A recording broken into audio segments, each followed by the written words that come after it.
Here's a fun question for you. Does Harry Potter and the Sorcerer's Stone still hold up?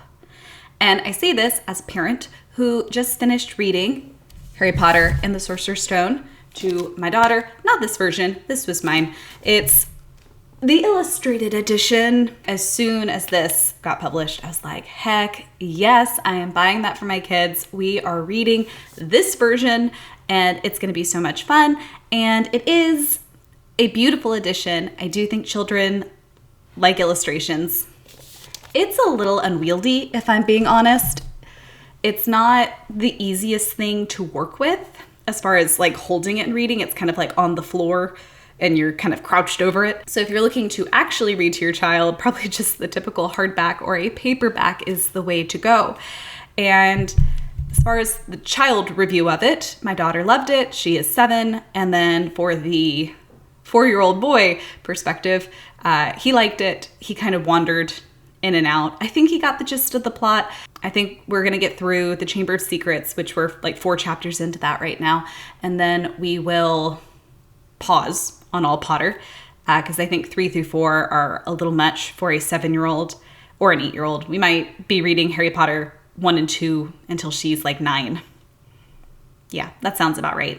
Does Harry Potter hold up for a child? Yes, the answer is obviously yes. It's a very good children's book. Does it hold up as an adult reading it? That is a slightly different question, maybe. Maybe it's not. It was for me, though. It was a slightly different question because I have read this a whole bunch of times. I read it for the first time. I did not read it. My father read it to me for the first time when I was in 3rd grade, I want to say. I was 8, probably. And then I got it on audiobook and I listened to it in my cassette player and to fall asleep like every night. And then since then, I bought the illustrated edition. I own it on Audible because we are in the car going to activities and whatnot, so it's useful to have an audiobook on. And so I have now purchased Harry Potter and the Sorcerer's Stone, I think 4 times total. As an adult listening to it though, I did feel that my perception of it was a little different than when I was a kid. That's probably a pretty standard feeling for any adult revisiting a childhood classic. I still think it is very good. It is very well written. I have some questions specifically for Dumbledore. Spoiler alert, I guess. If you are watching this, I assume you've read Harry Potter 1 through 7, and we're going to be talking about it all. I'm not going to hold back. So let's start. Let's go through this chapter by chapter here and talk about a few of the questions that I now have about Harry Potter since this lovely revisit. So let's start here. The Boy Who Lived, chapter 1. We start with the Dursleys, who are horrible, and they are coded so horrible from the beginning. There's no reason for a child to like them, and that's like obvious. That's what you would do. Got the cat who's sitting there all day, who we find out is Professor McGonagall, which, my first question, why did it take so long for Harry to get to the Dursleys? Because presumably this is November 1st, the day that we're waking up on. The Potters have been visited by Voldemort on October 31st. They have been killed. The whole mess with Sirius Black is happening. And at some point, Hagrid just shows up and gets Harry from the house. Does Hagrid have Harry for like a full day that he's dealing with this 15-month-old? Or is, I don't know, like, what is happening with Harry? Does it take all day to fly from Godric's Hollow, wherever that technically is, to Surrey? I don't think so. That seems like a very slow flying motorcycle, but I could be wrong. It seems like he would need to stop. And also it's like he fell asleep when we were flying over Bristol. It kind of feels like this is meant to be like this night Voldemort murdered Harry's parents and Hagrid got him and brought him directly to the Dursleys. That does not seem to be what happened.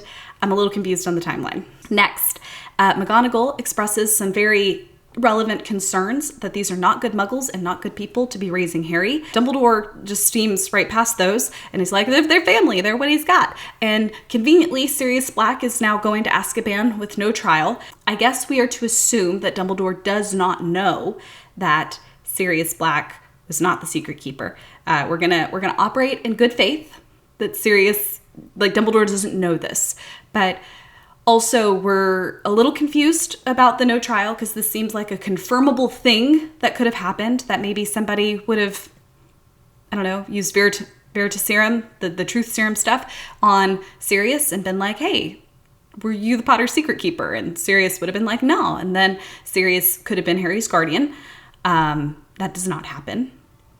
So we know that Harry's got to go live with his Muggle relatives. The end. Chapter 2, The Vanishing Glass, Harry wakes up in a cupboard. And as a child, I did not think too much about this, but now that I have a closet under the stairs as an adult that my dog sleeps in when he's bad or when we have company, like it has a normal door, we put a gate in it, he's not locked in a dark closet. Now that I have one of these spaces, I am very aware that you would not put a child in there. As a child, I think it's just supposed to be a really obvious code of like, these people are really horrible and you should not like them. And that's kind of that whole purpose of chapter 2. These boring, horrible aunt and uncle. Harry needs a reason to get away. This justifies why Harry is so willing to leave with Hagrid, a stranger, when we get to Hagrid later on. But in any case, the horrible muggles. And then we just accept, I guess, that they're doing this really unfair form of child abuse. And I don't know how child protective services work in the UK. I barely know how they work in America. But it does seem that in a school scenario, perhaps someone would be a little concerned about Harry. They're not, I guess. He's not beaten or anything by the Dursleys, but it does seem like he's not getting a lot of food. He's really scrawny. He's wearing used clothing. They can see that his cousin has new stuff. Maybe someone would be a little concerned. That's mostly what I get out of The Vanishing Glass. We get the bit about the parcel tongue and Harry can talk to snakes, and it's actually kind of like a nice little Chekhov's gun for book 2. It's not really brought up again. Harry doesn't think about it, but he can talk to snakes. Cool. The letters from no one. And here is where my gripes begin, really, because there is a letter in here that says the cupboard under the stairs. Presumably somebody at Hogwarts is aware that Harry Potter is living in a cupboard. And they don't do anything about this. At least Hagrid. Hagrid's the one who's supposed to be giving him his letters and I guess is updating Harry's address somehow on the letters. Does no one want to tell anyone that Harry is living in a cupboard? This is not a good home life scenario. And then obviously the Dursleys get embarrassed. They move him to the smallest bedroom, and that's fine. He can live in the used bedroom. From the Wizards should be maybe a little concerned about Harry standpoint, it seems that maybe someone should have done something about this. There is evidence that Harry is living in a cupboard. Anyway, the Dursleys are horrible. Obviously, they try and run away. They're in Cokeworth at one point, which I think is kind of funny because as we find out later, that's where Petunia is from. We get to Hagrid coming and picking up Harry. He's on a rock in the sea. You're a wizard, Harry. I'm a what? We get to Diagon Alley, and Harry gets some gold. That's really fun. Why is Hagrid bringing Harry to empty Vault 713 of the Sorcerer's Stone? It seems like this should have been done on a separate trip. Dumbledore gives a letter, which means Dumbledore is aware that the Sorcerer's Stone is exchanging hands right at this moment. That seems to me like a problem, and it seems like maybe Dumbledore is wanting Harry to know about Vault 713 and the package. Harry gets his wand. Ollivander apparently immediately writes to Dumbledore about the wands having the same cores, which we learn in Book 7. That seems like a real violation of privacy. The journey to platform 9 3/4, apparently Hagrid does not mention at any point that Harry should be going through a portal to find his station. That feels like something that maybe should have been explained. Do they let all the Muggle children not know this? Do they tell them? Is there maybe a different teacher who should have been responsible for picking Harry up from the Dursleys and treating him like a Muggle-born? Hermione apparently gets on the platform with no trouble. Someone told her. I feel that our boy Harry is missing some relevant information to get on the platform. We get to the Sorting Hat, and Harry wants to be in Gryffindor. That's all well and good. If an 11-year-old is standing up to a hat and telling him what they want, that does feel pretty brave. So you go, Harry. You get into Gryffindor. We get to the Potions Master. And I feel that Severus Snape should have known somehow that Harry was being raised by Petunia, and that wouldn't have gone well for Harry because he seems to think that Harry is pampered, that he is living like this great life with the Muggles, and he's not. Snape would know that if he knew that Harry was living with his aunt and uncle because he knows that Petunia sucks.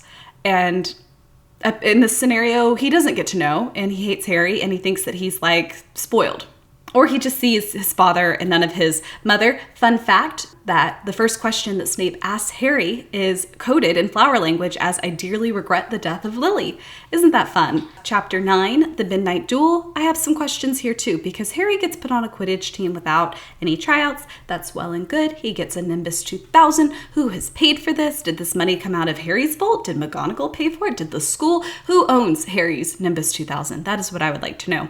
The discovery of Fluffy, which can be opened by an Alohomora, which presumably is a pretty easy spell for a first year to know because Hermione knows it and it's not even all the way through the school year yet. It seems that maybe this door should have a better locking spell than one that can be undone by a first year. Next, we have Halloween, chapter 10, where a troll gets let into the school. Troll in the dungeon! Troll in the dungeon! And maybe Dumbledore knew this all along. That's definitely possible. But a troll is used by Professor Quirrell as protection for the Sorcerer's Stone. By the Sorcerer's Stone, I can't say that. A troll is used for protection on the Sorcerer's Stone by Quirrell. Quirrell comes into the castle screaming that a troll is in the dungeons. It does not take a genius to quickly figure out that Quirrell let the troll in, right? Right?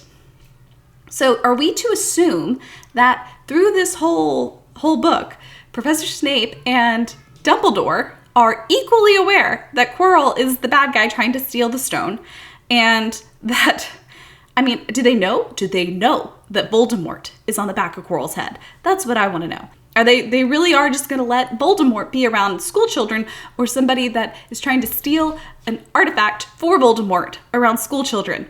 It seems irresponsible to me. This whole thing is irresponsible, though, because here's Dumbledore at the beginning being like, anybody who is the deadly death. The third floor corridor on the right-hand side is out of bounds. To everyone who does not wish to die a most painful death. Excuse me, why is this in a school with children?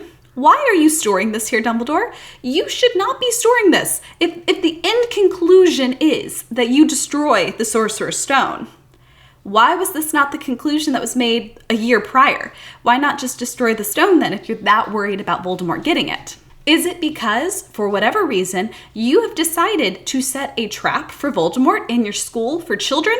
Why aren't the professors being like, Dumbledore, this is a really bad idea? And he's like, no, we're just going to have the Cerebus here. Fluffy's going to be here. He's going to guard the trap door. And it's cool. We're just going to have the door be opened by Alohomora. No problem. Everyone in the school knows the spell. And then we move on to Quidditch. Harry almost dies because Quirrell is cursing him and Snape's doing the counter curse, which is great. Hermione knocks over Quirrell. This is great. And, you know, I thought this was good writing on Rowling's part because, you know, it specifically says that Hermione knocks into Quirrell and that's how he breaks eye contact. But you don't notice that as a kid. You're just like, yeah, Snape's doing it. The problem here is that this is not taken seriously by any adults, that Harry lost control of a brand new broomstick. Did anyone inspect his broomstick afterwards? Was anyone concerned about the fact that it was bucking like that? Madam Hooch should have inspected it, right? Or Dumbledore, or Flitwick, or somebody. They cared about this with the firebolt later on in book 3. They do all the inspections on the firebolt to be sure that it's safe. Not the Nimbus 2000 after it's obviously had a major malfunction. No? Okay. And then we get to the Mirror of Erised. And Dumbledore, your responsibility is once again showing, because you've given an 11-year-old an invisibility cloak, which I guess is not against school rules because you let James have the invisibility cloak at school too. But also this thing that apparently can cause people to waste away to madness is just in an unused classroom. Fine, why not? And Harry looks at it 3 nights in a row. Fine, I guess. Only, you know about it because you know that Ron saw and you know what he saw. So you are perfectly well aware, Dumbledore, that these kids have come back 3 times. You really wanted Harry to know about the Mirror of Erised. And then you say very specifically, it's going to be moved to a different location. And I know that Harry didn't think anything of it, but are we supposed to be like, yes, it's going to be used to guard the stone? No, it's just it's a Chekhov's gun. This is actually what I really like about this book as far as a book for children. Everything comes full circle, and we'll kind of get to that at the very end, but everything, like it's plotted out at the beginning or throughout the book, you can see that it was useful at the end. It feels very full circle. Every gun goes off, if you will. Except Devil's Snare, which had no real explanation ahead of time. I think she just had to think of something for Professor Sprout to have done. The kids in the next chapter figure out who Nicholas Flamel is. They know that it's a Sorcerer's Stone. That's what Fluffy's guarding on the 3rd floor. That's what's under the trapdoor. The Sorcerer's Stone. They think that Snape wants to steal it. They're not really sussing out that Voldemort has anything to do with it yet. As long as the stone is safe, as long as Quirrell stands up to Snape is the perception we're left in. Next we get to Norbert the Norwegian Ridgeback, which is Hagrid is given a dragon egg by Voldemort, Quirrell-Mort, to figure out how to get past a Cerberus. I find it a little unlikely that this isn't something Voldemort knows, to play music, to put a 3-headed dog to sleep. Hagrid tells that secret, and then I guess Quirrell-Mort can't convince Dumbledore to leave the school any sooner, because this has got to be an end of the school year thing. They've got to get rid of Norbert. So luckily, Ron's brother Charlie works with dragons. I'm pretty sure that was picked as Charlie's profession, purely to have a reason to get rid of Norbert. And that's also fine from a plotting standpoint. And then we're going to have Norbert get delivered on the astronomy tower. They forget the invisibility cloak. If you watch the movie, I see why this happens. Harry's throwing that thing off every time he can.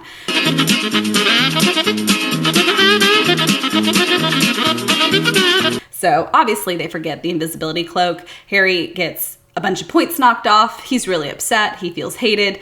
And then he, he's got detention. And then that's how we get Harry to the Forbidden Forest. He meets with the centaurs. And now every time my husband and I look up at the sky, we're just like, Mars is bright tonight. And that's how we live now. Mars actually was bright the other night, which was really great for me. I was like, look, it's Mars and Venus. They're both bright. Harry meets the centaurs. He meets Voldemort. He knows that his scar's gonna hurt. He knows that, like, we're drinking the blood. We know that Voldemort is actually after the stone. So we see the trap that is being set here for Harry and Voldemort. They go through the trap door in the next chapter at the end of exams. It's very important, kids, to finish your exams before you go fight dark wizards, because that is apparently what Rowling puts into this. Harry does not ever fight anyone until exams are over. Actually, that's not true. In the second book, the exams get canceled. So... But otherwise, Harry waits until he's finished with his exams before he goes to fight the forces of darkness. A great lesson. Thanks, Joanne. We go through the trapdoor, and this is something I think is so funny, is that, like, each task feels very approachable for these first years, leading me to believe that it is orchestrated as such. So we have our first with the Devil's Snare. This is where I think it would have been fun if Neville was kind of more of the crew. He would have known about the Devil's Snare, but Hermione figures it out, and then Harry remembers to light a fire, and Ron's like, are you a witch? And then they get through that. So that's test number 1, and then we have Flitwick's test, which thankfully Harry's a really good flyer, so he can catch the key. And then number 3, we get to our chess tournament. Luckily, Ron is a chess prodigy, and he beats that no problem. Test number 4 is the troll, which was Quirrell. So I guess that's not a problem for him. And then number 5 is the potions. Luckily, Hermione is really good at logic and she can figure it out. And then Harry's there facing Quirrell-Mort. And that's, the man with 2 faces. That battle happens pretty quickly. Luckily, Harry's mother's love is enough to save the day. And this is a moment of disbelief for me, too, that his mother's love has this much protection, because it sort of seems like other mothers may have died for their children at some point, and that they also would have left their kids magic skin protection against evil. But alas, only Lily Potter managed it. Anyway, we get through that. It almost kills Harry, but he doesn't. Dumbledore gets there just in time, and Harry has saved the stone because he knew about the Mirror of Erised, and he wanted to find the stone and not use it, and therefore the mirror would give it to him, which means that the stone was never really in trouble, and Harry didn't need to go at all because Voldemort was never going to get it.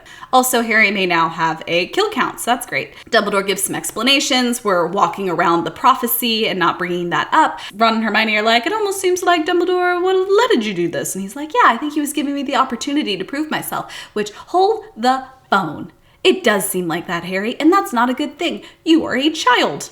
Why are you the one who has to go face the forces of darkness right now? You are 11. And it does seem that way. It does seem like Dumbledore has purposefully set up this whole orchestrated trap for Voldemort and made it just easy enough that Harry and his friends can get by. There's a confrontation with Voldemort. Harry turns him down on the whole joining him thing. And I understand that the whole thing here partially is that Harry's got to learn how to stand up to Voldemort, and you don't want the first time Harry to meet Voldemort to be, at the final battle where you've got your Horcrux that has to be willing to die. You got to prime that. But Dumbledore, he is 11. You set this trap, and you're letting an 11-year-old handle it. This does not seem appropriate, Dumbledore. And I don't want to go into, Dumbledore is evil or anything. I know that's a thing in fandom. I don't think he's evil. But he is coming off pretty irresponsible. Maybe that's what I didn't pick up on when I read this as a child, that Dumbledore really does feel kind of irresponsible as an adult figure in Harry's life. It sort of does feel like he is grooming him to be somebody who takes on responsibility for saving the world. So yeah, that's my thoughts on Harry Potter. That's my thoughts on the first one. It's a really good book. I really enjoyed it. But as a now responsible adult looking in on the situation, I've come to the conclusion that this was not a great thing for Harry and his friends to have done, and I am generally opposed to what Dumbledore is doing to these children, because they need responsible adults in their life, and where are the responsible adults? They are not there, and that is a theme in children's literature. I am aware of it. It's in Percy Jackson too. The responsible adults, where are they? Don't know, not here. That's why you've got teenagers who are running around saving everybody, which it's children's literature. That's what children want to read about. The thesis of this is Harry Potter does hold up. It's a great book to read to your kids. It leaves some concerns from an adult perspective, and I don't know if J.K. Rowling really intended us to have those questions, because it was a book for children, and maybe I'm reading too much into it. That's all for this week. I hope everyone has a really happy new year, and have a great one. See you next time. Bye!